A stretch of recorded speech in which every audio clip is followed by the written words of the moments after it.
Assalomu alaykum. Bemorimiz Mustafo 7 yoshda logonevroz tashxisi bilan bizga murojaat qilgandilar. Eng asosiy shikoyatlari bu duduqlanishda edi. Hozir onalardan o'zimiz so'raymiz. Assalomu alaykum hammaga.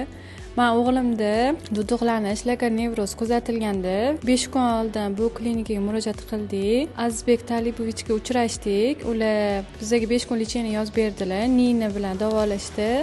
O'zi bugun 5-kuni, xudo xolis natijalarimiz esa ham yaxshi, o'zgarishlar katta. Bizga yordam bergan Ra'no Rasulovnaga ham katta rahmat hammaligiga. Shu gapirishlarida muammolari yo'qolib, o'sha to'xtab gapirishlari ancha yo'qoldi. Natijalari yaxshi. Gapirishlarida qiynalibroq gapiryotdi, dudulanishi kuchayyotdi.